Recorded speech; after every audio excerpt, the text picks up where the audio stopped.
shida na mume wako. Kale kamama kakamwangalia Yesu, kakajua mtego. Mwanamume sina, kawita nani? Na mimi nauzaga. Sasa mume kamili. Akamwambia Yesu, ngoja leo mkweli. Tunaishi. Kwa kweli mimi sina mume. Yesu akasema nimesema vizuri. Uko na nini? Akasema wako watano. Yesu akasema na mimi najua. Hata yeye mwacha nyumbani amelala. Ndio. Ukasema kwani nikatote maji? Sio wako wako. Umeiba. Umekamata wa watu. Ameacha ndoa yake na watoto wake. Amelala kwako. Huyo sio wako. Akamwambia umesema vizuri. Akamwambia Yesu, kumbuka alimwambia nayo maji. Akaanza kutapatapa. Kamesha yanywa. Akamwambia Yesu, sasa najua kwamba wewe ni nabii. Umeniambia mambo yako. Sasa baba zetu wa Kiyahudi, babu zetu wa Kisamaria walituambia mahali pa kuabudu ni kwenye milima, na wababu wa Kiyahudi wakasema Samaria, wakasema Yerusalemu. Sasa niambie hapa, maana umenipa maji, nimeshakunywa, nayasikia ndani yangu yameanza kunitesa, yameanza kusumbua, yanataka ibada.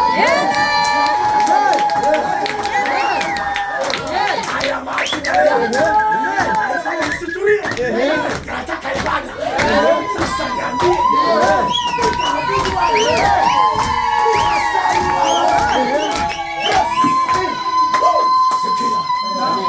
Usiotaka ibada sikia. Kuna watu hapa wapendi ibada. Kuja kanisani mpaka piga simu na mtume.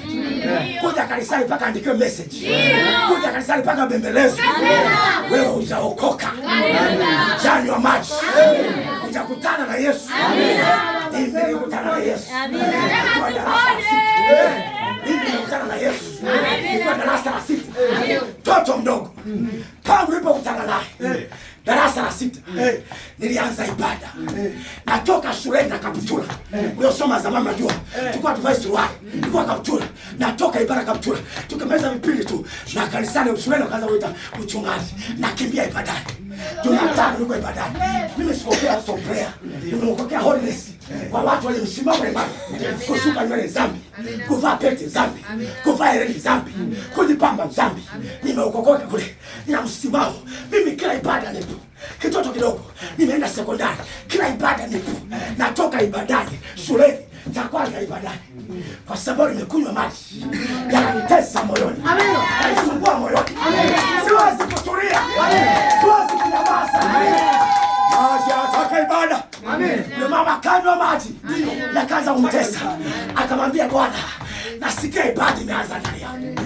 Kiu ya dhambi ya wanaume imesha katika. Ukutana na Yesu lazima kiu ishe.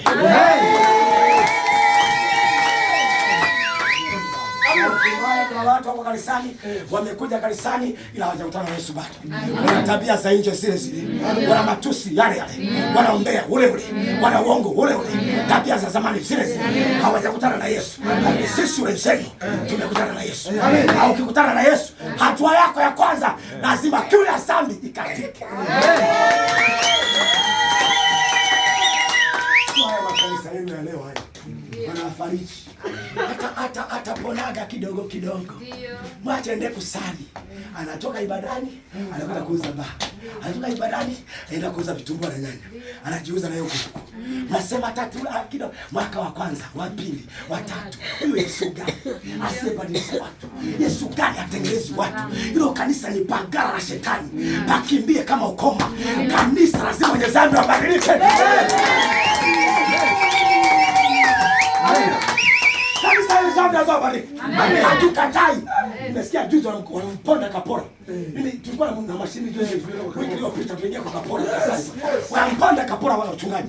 Amesema mimi nataka makahaba waje, roho suruali waje, roho vitikili mnaita tikili maiki. Hivyo hivyo sikili maiki waje. Sio roho hili maiki waje. Mimi nataka wakifika hapa wakutana Yesu wageuze. Amen. Wachungaji wakasema hapana, wasiende kanisani makahaba, watawashitwa wachungaji kutenda dhambi. Mchungaji yeyote akitenda dhambi, eti kwa sababu mapaji mapaja ya mshirika. Huyo mchungaji alikuwa na roho ya uzinzi. Mapaja ya mshirika hawezi kufanya tende dhambi.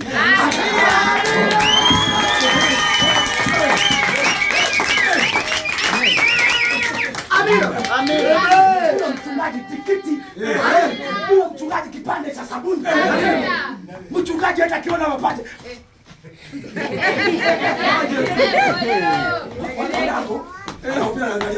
Yesu anasema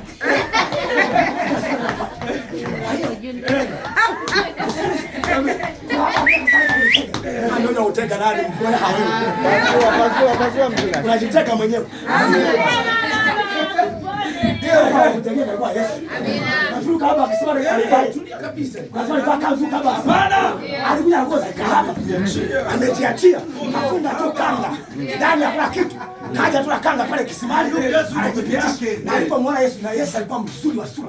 Alipomwona akasema lazima tapita naye. Tunakutana mahali hapa. Toka. Yesu akasema alinitega. Kwa hiyo nikatega. Mlikutana naye tena na naye tena. Kwa mkakutana. Kwa kipofu akamkumbatia kipofu.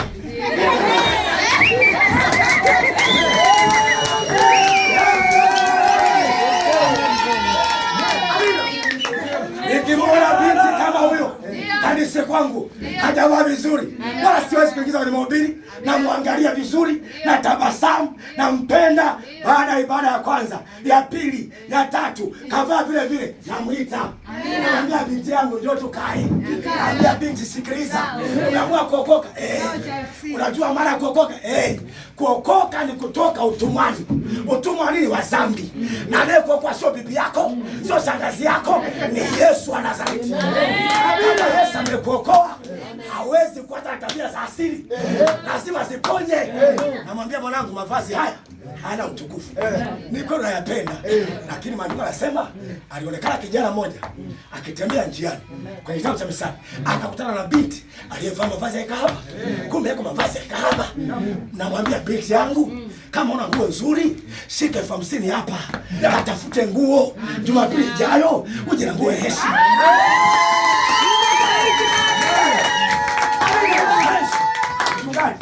Namwambia tu hizo nguo sizitaki. Na kwa ametoka kwenye ukahaba, hana nguo hata moja heshima. Aitoe wapi? Basi wamama wa kanisani wamwonee huruma, wampe magari na videra na vijoho, na wamtukana. Hata vitoa wapi? Mpeni basi akanunue, acheni ushamba. Amen. Mama tupone. Na sasa mama utasikia. Amejipitisha kwa mchungaji. Amina. Alafu nguo yake ina heshima. Anataka mtende mchungaji wetu. Mama mchungaji, wewe makini. Ni wako zaidi. Alafu mchungaji alikuwa huru, yani wanacheka cheka tu. Kwani Yesu alikuwa huru? Hakucheka cheka na kahaba. Alimwambia nini? Hapana. Acheni zenu hizo. Amina. Mtu cheka watu. Kama mke. Ushuhuda mpendwa, ametoa na watu. Wokovu akitumwa, sitaki Yesu aibe. Sitaki Yesu aibe. Hata Yesu watu wanacheka. Kijana mabinti wanacheka. Ila wanaweka mipaka. Wanaweka mipaka. Wanacheka kwa mipaka. Kwa nidhamu. Wanajua kabisa huyu ni dada, ni kijana. Huyu ni waya hasi na chanya. Tukizidisha mikutano shoti. Alipoleta kwaya wametondekana humo. Walizidisha. Imeisha hiyo. Haleluya. Haleluya. Akamwambia sikiliza. Nataka ninywe maji. Na maji nimekunywa yamenipa kiu ya ibada. Niambie nikaabudu wapi? Wapi mahali sasa pa kuabudu? Maana wanaume wa Samaria walituambia kule milimani. Wa kwenu wakasema Yerusalemu. Sasa ni wapi pa kusali? Yesu akamwambia mama sikia. Saa ipo. Nayo saa inakuja. Wale waabuduo Baba katika roho na kweli, inapaswa sasa wageuke, waabudu halisi wageuke. wageuke, wabadilike, waabudu kwa kweli.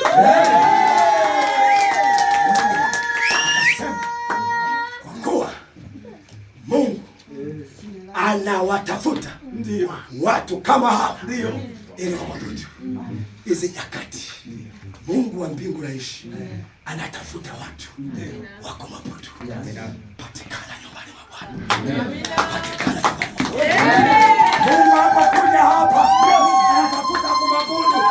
Asikute jengo tupya. Asikute mchungaji. Patikana nyumbani mwa Bwana.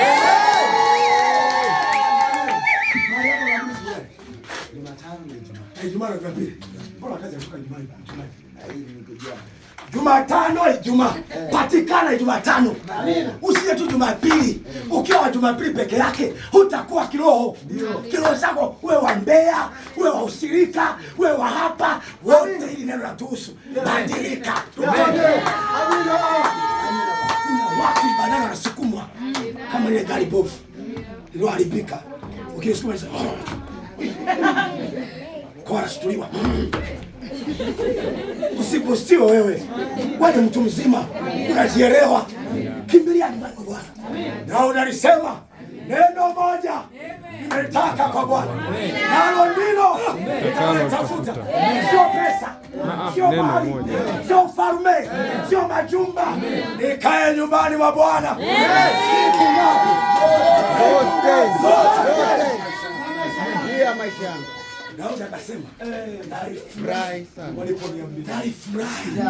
waliponiambia Daudi mfalme, uliyekuwa mchunga kondoo, uliyempiga Goliathi, twende nyumbani mwa Bwana. Akasema, kuna watu walimpitia Daudi. Kuna watu wajasiri walimpitia mfalme ikulu. Majamaa lakini yakaenda ikulu. Akamwambia twende mfalme, twende sala ibada. Umekaa kwa mwa kesi. Sala ibada hii. Mfalme twende. Na mkumbuka huyo aliyeukalisa hapo na aliyekutoa kuchunga kondoo. Akampa kiti hicho. Hiyo biashara ile leo usingefanya bila Yesu. Amen. Heshimu Yesu kwa biashara. Kila mtu amechanganyikiwa. Maisha haya tukisema tusali kila siku tutafilisika. Haya maisha angalau tujishughulishe. Sio kila siku ibada. Ni kanisa walokole kila siku ibada. Jumatatu ibada, Jumanne maombi wa mama. Kwa hiyo si kila siku ibada. Tutafuta hela toku mezao utafuta hela umejenga leo. Acha matusi wewe. Amen. Nani toku ulikuwa mtoto, ukaanza kunyonya, ukaanza kwenda mwenyewe chooni, ukaenda shule msingi, umeanza kutafuta hela paka umejenga nini? Alafu eti ibada leo na zenye ibada kuja saa 10, saa 12 tumetoka masaa mawili. Eti tufanye biashara kidogo.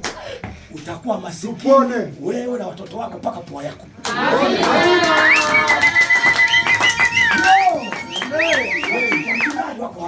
Maandiko yanasema hivi, kanisa la kwanza la mitume walifanya ibada kila siku. Na Biblia inaniambia hivi, walikuwa na ibada kila siku. Walifanya ibada kila siku. Na ni maandiko yanasemaje pasa? Katikati yao, miongoni mwao hakuwekwa aliyepungukiwa na kitu chochote. Vikoba vya kutesa. Sijui madeni kibao. Amen. Wala unasema kausha damu unazo. Yaani unaendelea kuanzia Jumatatu saa 10 wanakudai. Jumanne wanakudai. Una vikoba mpaka Jumapili saa 4. Una ibada umegawa ni vikoba kwa madeni. Hujafa kiroho. Wenzako waliabudu kila siku na hawakupungukiwa kitu. Amen. Ukiwa mabudu Yesu katika roho kweli. Hata kama una biashara ndogo, hata maisha yako kudumuliza, hata kama ya kuungaunga, ukionyesha uaminifu wa ibada, ukazipenda ibada, Yesu hatakupungukia. Amen. Yesu hatakupungukia.